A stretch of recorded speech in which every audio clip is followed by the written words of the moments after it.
Hi everyone. Hello, welcome to today's CGTN Live. Thank you for joining us. I'm Morag Hobbs. And I'm Nicole. We're here in the city of Rongcheng in Shandong, which is on the east side of China. It's sort of a peninsula that almost it's very close to South Korea. And we're by the coast here because... Well, we're in an old fishing village called Qingyutan, and we're in a marine ranch that's been built here. Now, this village, the main industry here since the Ming Dynasty up until about the 60s and 70s was, you guessed it, fishing. Now, you can see some of the old boats here that they used to use back in the days. I don't know if this is from the Ming Dynasty, but it's from a while ago. And so, yeah, the whole village would get involved in fishing. The men would go out to sea, catch the fish, and then everyone back home would gut them, sell them. So everyone was involved in the industry. Unfortunately, during the 80s, as most places in the world came to find, the overfishing caused many problems. The breeding populations just couldn't keep up. And so the fish and the shrimp that were once bountiful here dried up, leaving people without work, without industry, and without food. We've been told that one of the bays here was famous for being full of fish, that if you just put a spear or a stick or a line into the water, then you were bound to come up, like you were bound to be able to get a lot of fish. But in the 80s, this overfishing was a serious problem. And this is the beginning of this ranch story. What happened was they brought in a bunch of scientists, researchers, even high school graduates to come here and study how they could do fishing better. I guess you could say that. Yeah, definitely. So this ranch was opened in 1988, and they were looking for a way to solve that problem with overfishing, but also create a sustainable, more green model of aquafishing. Exactly. And so, aquaculture, sorry. And so the fish that used to be here were mackerel, herring. There's even a beach pretty close by, which is still called Herring Beach.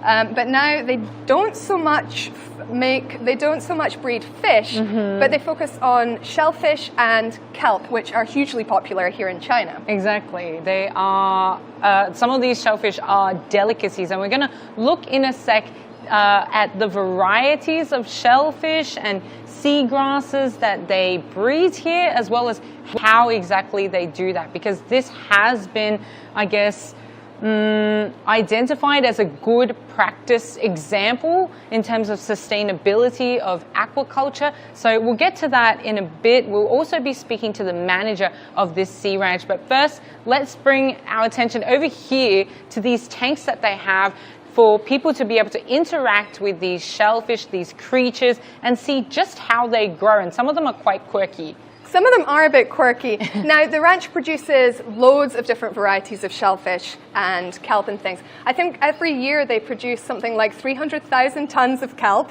which is a ridiculous amount. And also between 12 and 30,000 tons of abalone. Now, until yesterday, I'd never tried abalone, but right. I can say it's delicious. I think it's very expensive, which is probably why I've never tried it before.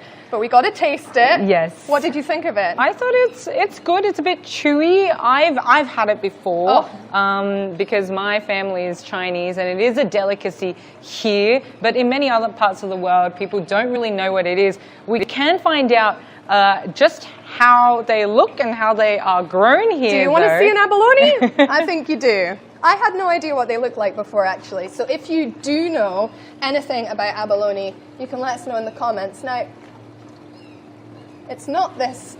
It's... Oh, that's an empty one. But I think maybe that's the one I ate from last night. Maybe over more here. luck on this side. Ooh, aha! Here we are. Oh, these are some quite big ones. These are some big guys. So actually, the shells of abalone inside are absolutely beautiful. They're kind of translucent, almost like an oyster shell. And then you get that abalone meat as well. So very expensive. I would say probably about as expensive as oyster, but you can see they're absolutely beautiful. I don't want to annoy them too much and move them around at all, but that one looks, I mean, we've eaten the smaller ones, but this is about that size. This is huge. That's a whole meal just in one go. All right, so we got some abalone there. And actually, I did get access to this part of the ocean ranch the other day too, and these baby abalone are actually, maybe you can see, there are these tiles down there too they're sort of grown here initially before they're brought out into the ocean. Oh. And then that's where they grow to full maturity. And the reason why they're sort of hiding under these tiles is because they're super sensitive to light. And so they cover them, and with these small ones in particular, once you lift them up, they all go scurrying away because they're just trying to find a dark place again. And so kind of like the vampires of the sea. Exactly. All right, okay. Now, okay, what else do we have here? We've got some scallops. That's right. Now, earlier, so I had never seen a scallop swim. I hadn't either. And Nicole showed me some videos. Now, these ones are pretty chill today, so maybe we're not going to see them swim. But they use their... Are we going to annoy some? Here, I can try and get one up and see. I hope it doesn't get me, but it should. Oh, is it going to move? Maybe 下面有一些洞的吗? Oh, there we go. Here we go. He's opening up. Yep, I guess because he's suffering outside the water. Oh, but no. Maybe it takes a while. So what's your fun fact about scallops? So I didn't know this before either, but the manager was telling us that if you look inside, you may think that scallops have no eyes, but these, can you see these little bright things? They look a little bit like lights inside a black dot. Those are actually the scallop's eyes, and we were told by the manager that they actually have hundreds of these. So hundreds of eyes. Yes. And there we go. You can see them moving. So that's how they swim, which is pretty incredible. I don't think that looks like a real animal, but it is, and they're also delicious. They are delicious. Okay. We'll eat some later, maybe. Yeah, we'll eat some later, maybe. So oysters, everyone knows oysters. These things are huge. I mean, people have been cultivating oysters for thousands and thousands of... Careful. Just in case you scratch yourself. Oh, no. I thought maybe... They've been cultivated for thousands and thousands of years. And actually, a fun fact about oysters, every single oyster is born male, which might seem a bit strange why there's so many, but they can actually produce sperm and eggs as required. So, oyster patriarchy. That's what we've got here. Well, they don't need anyone. They don't need no one. Yeah. And some more scallops. More scallops. I think a different variety. I think part of what the research at the ranch, what they do is also look into new varieties and develop new varieties of these traditional shellfish that we know. Now, this one is really interesting. Also something I had seen for the first time here in Rongcheng. Apparently it is produced basically exclusively here. That's what we've been told by the people working at this ranch. It is called a sea squirt. I can believe it's only produced here. I've never seen this on a menu anywhere in China. I've never seen this animal before. And you told me if you pick them up, they do something quite funny. They do. What you do is, let me see if I can do it right, and maybe you can give it a go too. So if you, by the way, disclaimer, this is all allowed. This is why these tanks are here, so people can interact with them. Let me pick one that doesn't look as scary. Okay, here, and if you squeeze it, oh, this one, water squirts out, just like its name suggests. So yeah, it's very well named, so the sea squirt. Here we go. Oh, maybe it's got some other holes. Let's find you another one. Okay, try this one. This one has, that one's a very puffed up one. So, there we go, the squirting. Really odd looking. It is very strange, almost alien-y. And I think I'm from the UK and we don't eat that much shellfish or this kind of seafood, I think because it looks strange. But actually it's so delicious. And the more time I spend in China and the more of these kind of varieties of shellfish I eat, I just think we're missing out on a trick. They're very easy to produce. They're very sustainable to produce. That's right. And actually quite tasty as well. Yeah, we had this raw just before, and just with some soy sauce and sashimi, it was delicious. Wasabi. Yeah. Okay, now this one I know. This one I'm scared of, so you're gonna have to deal with. Okay, let me get one. Okay. So this is, there's a fish in here too. This is a starfish. Of course, you know starfish. Now, this is beautiful, and I actually didn't know you could eat starfish, but I guess why not? Now, starfish are really odd. They don't actually have a brain or any blood, but they can still digest things from outside, and they have hundreds and thousands of these little feet. That is how they move around. And I think they're absolutely gorgeous. I don't know, it's a little scary. All right. Oh my look goodness, at his little tentacles. The little tentacles. I don't know if you can see that on the camera, but it's trying to get away from me. That's fair. Here we are over here. So there's his mouth underneath, so that's how he eats things. I don't actually know what a starfish eats. Ooh, it's really curling up. Is it freaking out? I think he's just trying to find a way to move away from, or back into water. All right, maybe I'll put this little guy back inside. But an incredible creature. Oh, it's like, it feels very, very funny. It's under. Okay, sea snails. These are enormous. They are. And the fun thing about sea snails I never knew before is a sea snail has gills much like a fish, and that's how they can survive their entire life underwater. I thought they needed to be kind of close to the shore to breathe and feed, but no, they can live underwater their entire lives. And there's lots of meat on these ones, but I don't know. I'm not a big fan of these huge snails. I like a little snail. I can't say I've tried a huge snail like this, but I guess like these are always the shells that get washed up on beaches. So I also thought that they would live closer to the shore. Okay, that's interesting. Maybe they don't want to get knocked around in really deep waters. Now we're getting over to the sea urchin, which is also quite an interesting one. Oh, are you going to get? All right, I'm going to try. These are the really mean, prickly looking ones.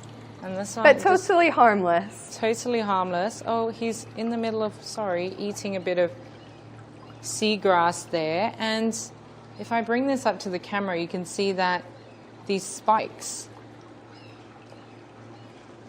they actually move, and it's actually sort of gliding across my hands a little bit. I'll flip him over, and that is where its mouth is. Now, this is a delicacy in Japan and other parts of East China as well. Have you tried it before? I don't think I've tried it. It's also quite expensive. Yeah, I've only tried it once, and it was he's trying to get away. Here, maybe you can have a go. All of his spines are moving individually as well, which I didn't realize. I didn't realize he would have control over his spikes. But look, they're all moving individually. Trying to crawl away. Trying to crawl away and probably just telling me, I'm a bit dangerous. You maybe don't want to eat me, even though I look delicious. And we actually had to have one of our colleagues, our producer here, get a tool to pull him off the rock so that we could handle him. And that's because, apart from the spikes, they actually have these small, soft tendrils that they use to attach to rocks and other surfaces, so they're not just blown away by the current. I'm going to put him back so he can finish his lunch. Yes. We've been very rude. That's right. Okay, they've got some little place here. Oh, maybe not today. I think no fish right now, but we're heading down this exhibition hall set up in the ranch, and it is so that people can interact with these sea creatures, some that they've probably never seen before, just like us, but it's also to show off how they actually grow these things in the ocean. And how it's so sustainable as well, because you hear the word sustainable thrown around a lot. That's right. And I think it's very difficult to get an idea of, especially with aquaculture, you can't go out and dive down and see what they're doing. So how does it actually work? And I mean, our manager is going to tell us in more detail. But basically, they use this 3-level system that you're seeing here, whereby they grow the plants on top, which in turn feed the shellfish, which then in turn feed the bottom feeders. So they don't really need to produce any feed. The kelp will oxidize the water. And actually, algae and things produce 50 to 80% of the Earth's oxygen. So I think it's pretty incredible if you're thinking about they're producing 300 100,000 tons of kelp every year. How much right. oxygen that's pushing back into the world. So. And this oxygen, of course, is really important for shellfish, for fish to grow. And we've been told that shellfish also, they produce these nutrients. Actually, they overproduce them. So, yeah, so that acts as food for other creatures like fish. So all of this sort of a system to, I guess, make it more, how would you describe it? Like mutually beneficial? Mutually beneficial. Yeah, and environmentally friendly. Yeah, definitely environmentally friendly. Some crabs there. I'm not going to try and pick up the crabs. No, I think that's dangerous. But we do actually have another, well, not a crab, but its name does have crab in it, the horseshoe crab. Now, this is my favorite sea animal ever. I think it's fascinating. And I'm going to show you why. Now, chances are when you think of horseshoe crab, you're thinking of something else. And that's because this animal is actually more closely related to a spider than a crab. Look at these things. But can you grab them too? I don't know. Now, they are a little bit poisonous, and I don't really want to annoy them. I don't know if you can see in that little vase. He's hiding there. Don't try, Morag. I'm scared. I want to touch. Okay, so the horseshoe crab, the reason that I love it is it's actually older than a dinosaur. It's the oldest creature that hasn't changed at all in 445 million years. So that's before the dinosaurs were even on Earth. This thing was roaming around under the water, and it hasn't changed since, which means it must be doing something right, because it's still going. It's all right. Ah, here you go. You can see the underneath of it. Now, it does look a bit like an alien, but I think it just looks prehistoric, which is what it is. So the next time, if you ever see a horseshoe crab, just know it's older than the dinosaurs. It's a fossil creature, and it's pretty incredible. That is amazing. I had never even heard of this crab before.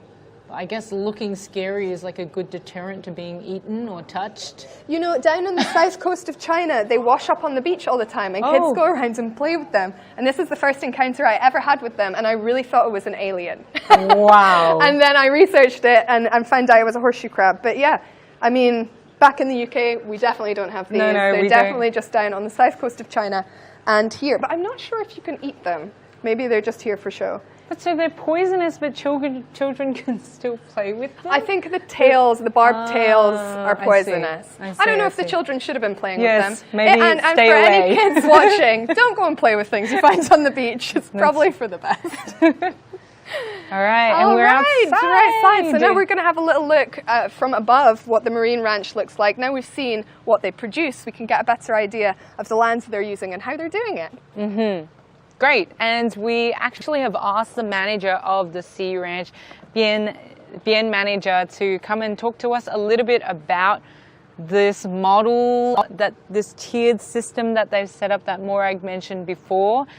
And I guess I'm going to speak in Chinese a little bit and translate as we go. But 对，你好，你好，你好，你好，就大概就我们要往那边走一走吧。 Let's go and have a little 那就 look. 背景 Because I think then you can get more of an idea of the space that's used here. Actually, it's about 68,000 mu that they use, which translates roughly to about 11,000 acres.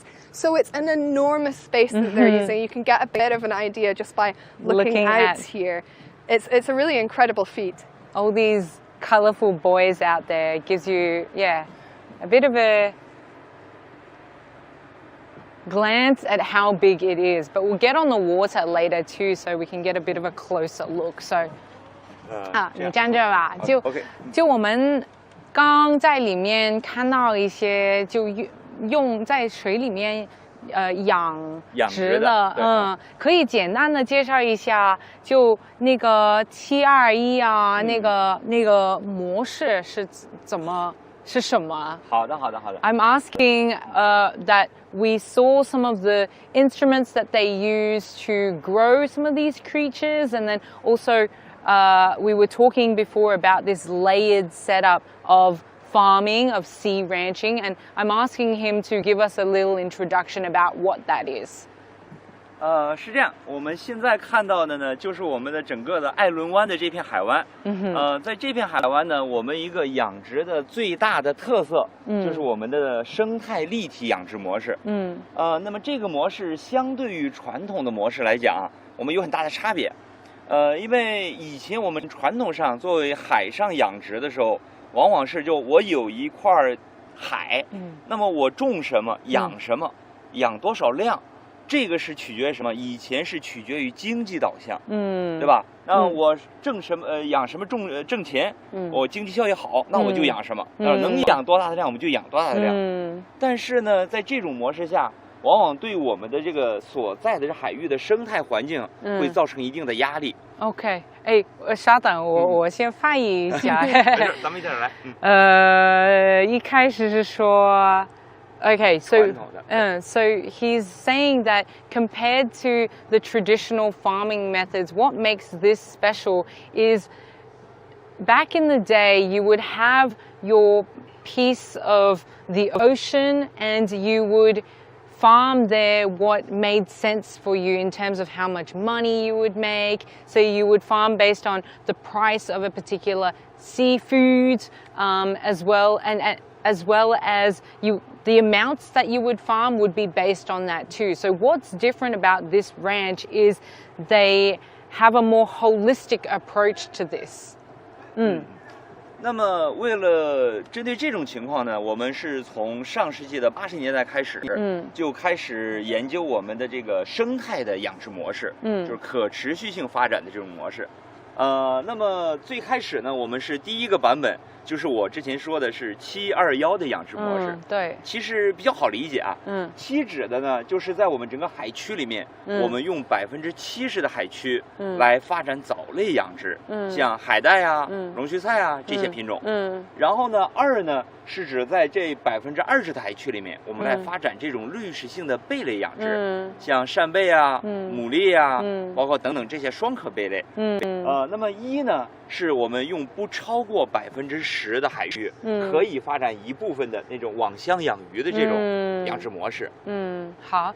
What he's describing is the model they've set up. Remember, we were talking about the research that they've been doing. Well, they've taken all that information to set up what is called the 7-2-1 model. So 70% of the space that they use in this bay is reserved for growing things like kelp, seagrasses, so a majority is dedicated to that. Then another 20% is for shellfish, and then under 10% is for farming fish. But 但现在是养鱼的是比较少，是吗？对对。那么我们这个模式呢，也是一直在发展。那么发展到现在呢，我可以称我们是一个2.0版本的一个养殖模式了，就是生态的养殖模式。在这个模式之下呢，您刚才说的一个是养鱼，我们根据现在我们自己的海况和相关的情况，我们把养鱼的这个规模是越缩越小了，来尽量减少它对环境的一个压力。那么同时呢，我们现在发展的到现在的2.0的这个版本，就是我们的浅海多营养层次的生态立体养殖模式。英文简写是 IMTA。那么这种模式呢，就是在我们721的基础之上，我们把这个海区并进行了一个分层次的利用。那么在上层呢，大概1到2米的水深，我们来发展藻类养殖。在中层呢，4到8米左右的水深呢，我们来发展我们的贝类养殖。当然这里面包含着我之前说的滤食性贝类，也包含我们现在的这个最大的一个特色是我们的鲍鱼的养殖。这个都是相对比较环保，环境压力比较低的。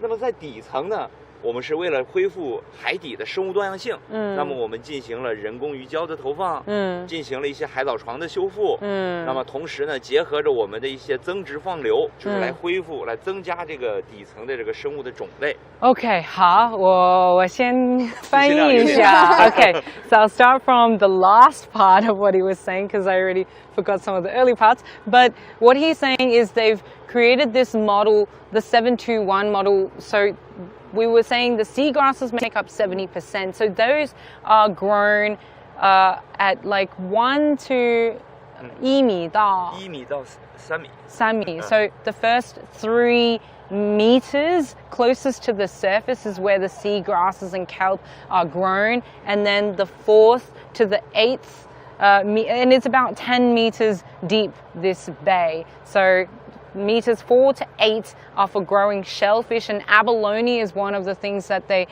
specialize in. And then on the seabed, they've been laying down these man-made, they look sort of like concrete boxes. And what they are these artificial reefs that help promote wild fish populations again. And so all of this is to try and reduce the impact on the underwater ecosystems here.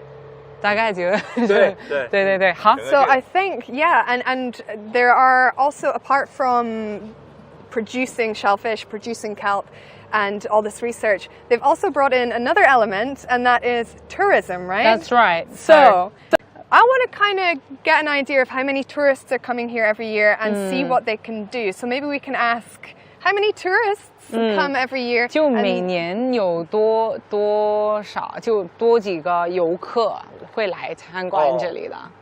那么这就说到我们现在就依托于我们这么好的自然环境，我们就把当地的一个生态休闲旅游的产业发展起来了。每年呢，我们是这个牧场，我们是2017年才开始对外营业。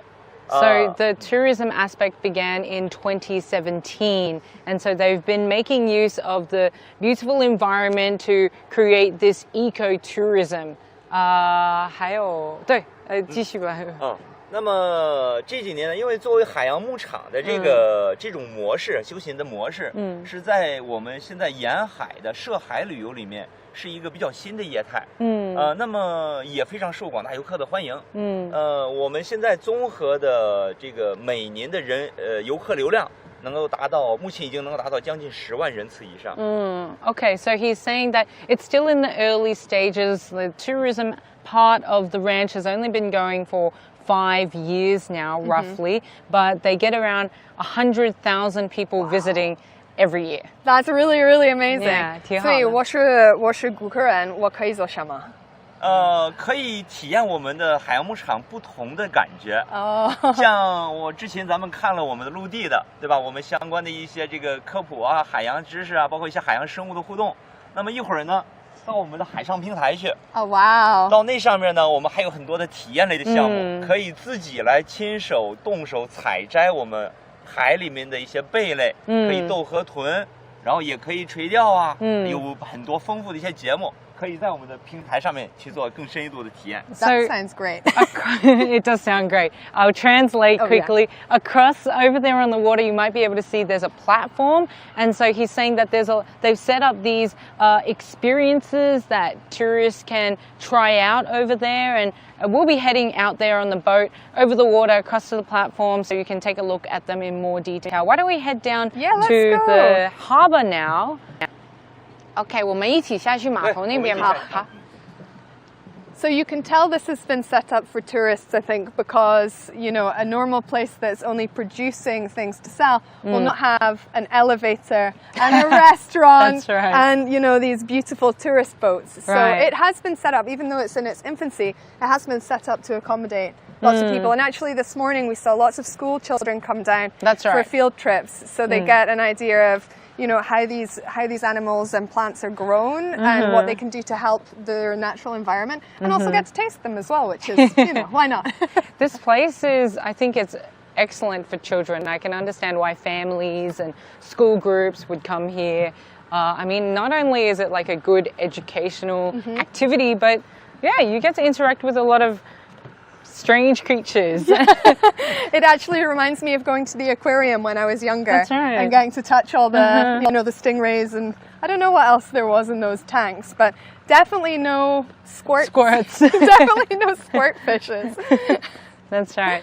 他说挺好的，就这里对就学生啊，就小朋友就他们可以体验一下，去摸一下那些。不同的种类，对，就有一个直观的体验。我们同时呢，也是咱们山东省首批的中小学生的研学教育实践基地。也是我们的一个国家的，我们也有很多的这个科普基地的一些称号。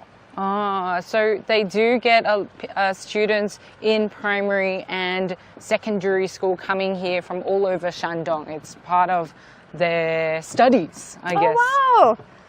有道理. It makes sense. So it's right on their doorstep. 那么在这儿呢，就是不单能让这个学生们更多的体验我们是海洋的一些知识，海洋的一些生物科普。同时呢，像我们的这种生态的养殖模式，也是非常好的一个海洋意识和环保意识的海洋环保意识的一个教育和体验。So, I mean, not only can they go and do all those fun things, but they can learn about this whole system and why it's environmentally friendly. Yeah, for me, it's been striking. Like, I've never visited a place like this. I'm not sure if we have these sea ranches, marine ranches in Australia.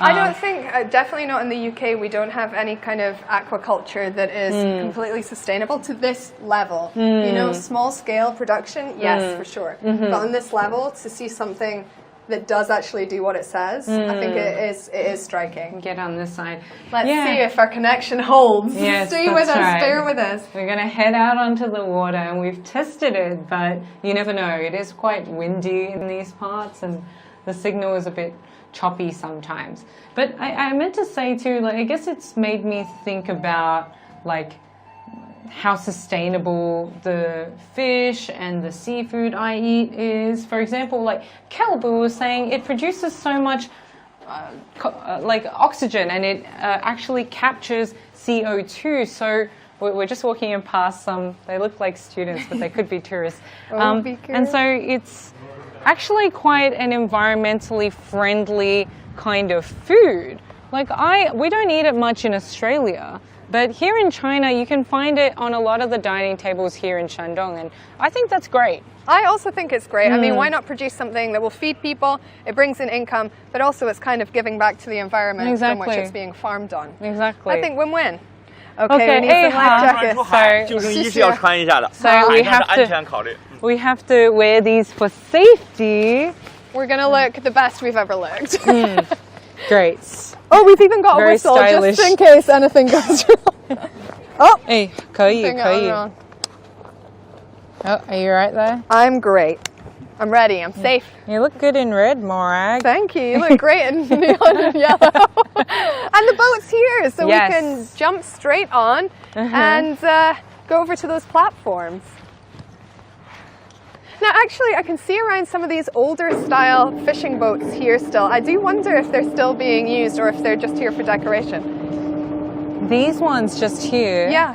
Well, actually, we went out like with one of the researchers the other day, and I think what I saw was they'll use these like motorized boats to tow these little maybe Ming Dynasty rowboats out into the ranch, because you saw these lines of little colorful buoys. Well, that's where they suspend ropes to grow this kelp and seagrass. But then in between, actually, there's maybe like, I don't know, 2 or 3 meters in between. And I guess to not interfere with the seagrasses and disturb them with a motor, they paddle these, or they use a hook and they pull these rowboats out into the middle to check water quality after year, to check how they're growing, etc. So maybe we'll That's sit. incredible. Where should we sit? Maybe here? Yeah, let's sit here. All right. Okay, bye bye. 拜拜，谢谢金鱼。好，好的。一会儿见。Bye bye, bye bye. Ooh, this looks. We look great. Thank you. So the manager is trusting us to go out by ourselves. That's right. And I think it's fun. I'm excited. Yeah. And so what do you think of Weihai in general so far? Because if you've ever been to China, if you've ever been to Shandong province, you'll know Qingyutan. It's kind of the party central and the tourist destination within Shandong province. Weihai I actually hadn't heard of. I'm so glad I come. I don't think I've heard of it either. I know that it is. Should we move a little bit further from the sound? Okay, let's move a little bit further away. Which is causing a little bit of a noise issue. Maybe you can hear us better here. Oh, Would you like to? Okay. We can stand. Okay, here we go. We can do a Titanic pose. I don't know if I look this good with like the wind in my hair, Great, but we look great. You'll just have to bear with us. There are some strong winds coming in, but hopefully you can hear us a little, that's enough. But yeah, I've absolutely loved my time in Weihai, and there are just so many empty, quiet beaches, and it is really still a tourist town. But obviously right now tourism is a little bit down. Well, we're in between holiday seasons right now, so we do see some students around, some families around, but I guess it's not the height of the season. I had not really heard of Weihai before either. I have been to Qingdao for the beer festival. You might have heard about Qingdao beer. So we were there a couple of years ago. It is the provincial capital. Oh no, is it Jinan actually? Jinan, yeah. Oh, it's Jinan, but Qingdao is a tourist hotspot. But I find that the beaches here a lot quieter, a lot nicer. Seafood is cheaper? Seafood is nicer, it's cheaper. We've had seafood almost every day here. Every meal, actually. And so actually it's great to learn how it's grown and how it's farmed. But the weather is beautiful, apart from it being a little bit windy. But once you're on land, that's not really a concern, I would say. Yeah. So although fish are not technically being bred here anymore, on these platforms we can still do some fishing. So they have bred some fish for tourists to catch. And what I actually love about this place is you as a tourist can come out, you can enjoy the scenery, you can go and fish for what you want to eat and then take it back and they will steam it for you or cook it for you. So you don't really need to know how to prepare it. You can just bring it to the chef and they'll prepare it for you. And you can get oysters and things too, right? Yeah, so you can, I mean, a couple of days ago I did try and catch some fish. I'm not an expert fisherman by any means. You did all right. I got enough for myself. It wasn't enough for the team. But you can also, harvest your own oysters, harvest your own shellfish. And I guess we're going to go and try and find some oysters to have after this live, I guess. Let's give it a go. Let's. Oh, he's caught something too. Oh yeah. Even the seagulls are happy.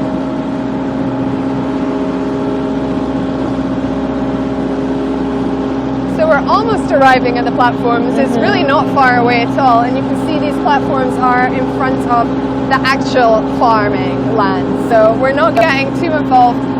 We're not disturbing anything. We're just going to go and take a look. Maybe you can see some of the boys on the side already. We'll take a closer look once we're on the platform.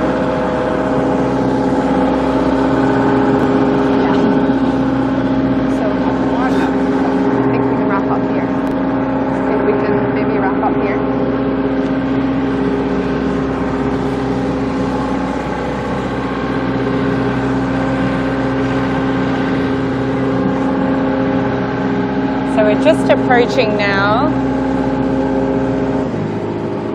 And so one of the great things about these fish farms as well is it's given back local people jobs and income. So not only is it benefiting the company, but it's also letting people here work in the trade that they're used to. They pivoted a little, but they're still working. You can see these guys are here welcoming the tourists in.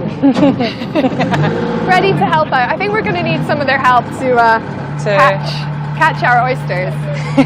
I don't know how to do that, so yes, I will need help. But you're right, I mean, in terms of jobs, fishing, like when you're going out there to capture fish, you don't know how much you're going to end up with. And year to year, the populations will be different depending on what's been caught before. So to me, this may be also a more regular way of getting an income. Okay, now we're going to go over here to where the fishing pools are. Yeah, show us around. Yeah. So actually it's quite a big platform. From the shore it looks tiny, but there's lots of different pools with different species of fish and shellfish. This one is quite wobbly. Okay, here we are. We are on a floating platform. And we are live, so let's try and not fall in mid-live. Okay, so the last time I was here, I was fishing in here. You can't see any of the fish. They're hiding from us. but you can come and put a fishing rod in. I suppose you are going to catch a fish, right? And like you said, it's not like before where, you know, depending on population or the year, you're going to struggle to find a fish. If you come here and you want to spend a day here, you are definitely going to catch some dinner, which is great. Yeah, it's nice when the success rate is high. The only time I've been fishing, I don't think I caught anything. and that wasn't here. That's probably why. Yeah, no, I don't think I'm a natural fisherman, that's for sure. I'm glad places like this exist so I don't have to do it in the wild. Okay, we're going to go over here and try and see if there's any oysters or any shellfish. I'm going to try and fill my pockets with some oysters because, you know, I've got space. Oh no, I didn't wear pants with pockets today, I think. Now, the problem is that these are quite heavy, so we're going to need both of us at least. All right, we can do it I think we together. should try this one. All right. I'll help ya. Let's give it a go and see what we've got. Ooh! Oh, is it oysters? It's not oysters, but it's going to be something delicious. Wow. Are you okay? You are strong. That was a team effort. That was a team effort. So now you saw some students coming in on shore earlier. Now this is quite an empty net we can filled even with open scallops. this one we up. can. Look how easy this is. All the rewards, none of the work. Now you can see they are a bit dirty, but that's because they do feed on the leftover kelp and little bits and debris that fall off of other things. But you just need to give them a wash, give them a fry up, and they'll be delicious. Yum. Okay, so that is the scallops. How heavy do you think this is? I don't know, what do you reckon? Try and pick it up yourself. Yeah, I don't know if I'll be able to. You will. Oh, okay. I don't know, maybe 10 kilos? Yeah, about that. Yeah. And so I saw people put these back in before. You've got to swing You it. gotta Ready? throw it. 1, 2, 3. Woo! Woo! Okay. Yeah! Well, All we right. were told that actually they are usually much bigger. I think they set up a mini version for the tourists, so usually twice the size. I think you could handle it anyway, though. I think I could, especially if you were there to help me. Should we try and pull up another one? Yeah. See if we can find anything else? So all of these are shellfish cages, huh? All of them are shellfish cages. Yeah. All right, you pick. No, I picked the last one. You've got to pick this one. All right, let's do this one then. All right, okay. Oh! It's a really heavy one. Have I picked it? Oh, Oh, it's long. what is Oh, happening? it's the same again. Oh, it's the same one. Should we try a different one? Yeah. All right. Okay, so that Oosh. one's much more filled. That Let's is go over very here heavy. and see if there's any oysters. You can see some oysters like on the underbelly part of the platform. Have they escaped? Maybe. Escapees, you deserve to not be my lunch then. Can you see? Aha! Now this is when it gets really heavy. Ooh. Wow. Oh, wow. Okay. Now these are enormous. And the great thing about this is you can take as careful. many as you want. Wow. And so like these you can see have come off the farm because what they do is they set up these ropes where the kelp can attach to the top like this. And then the oysters can sit underneath and kind of form around this rope so they're easier to remove, but they all kind of stay in one place. They can feed very easily on that kelp and then be harvested when they're ready. Now the other day when I took these back, the chef said these are the smaller oysters. Oh. But there are They somewhere. look big to me. They do look big. But some of the bigger Ooh, ones careful. like this size, Wow. you know, these are, It's like 5-in-1 oyster. yeah, maybe that's a bit bigger. These ones are a little bit small, so maybe we shouldn't harvest those. But these ones, the ones that are about your palm size, they're good to eat.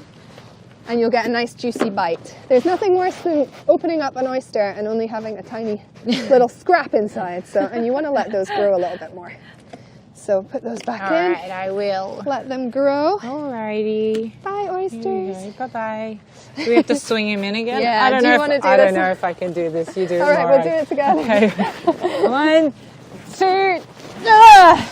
Woo! I think it... Oh, goodness. Well, You don't could need knock my help. whistle Your off. whistle's gone. That's okay. Well, I think, yeah, let's have a look over here at the actual fish farms. I don't know what these are. Are these potentially places to stay? I think what they said was they're considering building something like that, but Restaurant. but now Oh. people can fish exactly and eat there. Fantastic. Oh, that's amazing. So you can spend the whole day at sea if you want to. Exactly. You could spend the whole day, have a lot of fun here, and appreciate the marine ranch, which is, you can see in the distance maybe. It's huge. It is enormous. I think you really need to see it from above to get a sense of the sheer scale of it. But I mean, it's very quiet, and I think that's, when I think of fish farming, I think of these huge boats, I think of so many chemicals, I think of overproduction and things. And here, I honestly have got the sense that it's been done in a very real way. That, okay, yes, there's buoys around, but apart from that, everything in the sea is natural. There's very few boats around. People are harvesting what they need. And I mean, kelp season is over now, Exactly. but the shellfish are still there and just kind of being left to grow and do their thing. And as you said earlier, those seagrasses at the bottom and things are bringing in natural Fish kind of, populations wild again. fish population again. Yeah, it just shows you like that by creating this more natural environment, this ecosystem, that actually the ocean can provide a lot just by itself. Yeah. Yeah. And I guess we will wrap up shortly because we have some seafood Waiting for us back on shore. What have you thought overall about the marine ranch? What are your takeaways from it? I'm really impressed, I would say. I didn't expect this. I think I had heard bits and bobs about them planting seagrasses out here and trying to improve the environment, try and take a more sustainable approach. But I didn't imagine that they would set up this basically small ecosystem that is a farm, but that does provide incomes, it does help the water keep its quality. And to me, it seems like a way more sustainable approach to the traditional ideas of fishing that you mentioned too. Yeah, changing the direction, pivoting our methods to kind of try and help the future generations. Yeah, I think it's been great. We hope that you've really enjoyed your time with us today. Hopefully you've learned a little bit about shellfish, about marine ranches, Sea squirts, and about Weihai. And if you're ever in Rongchen in Weihai, you can come and enjoy the marine ranch as well. By then, That's the right. tourist sector will be booming and they'll be ready to welcome thousands of you here. So yeah, with that, we will say goodbye and we hope to see you next time. Bye everyone. Thank you.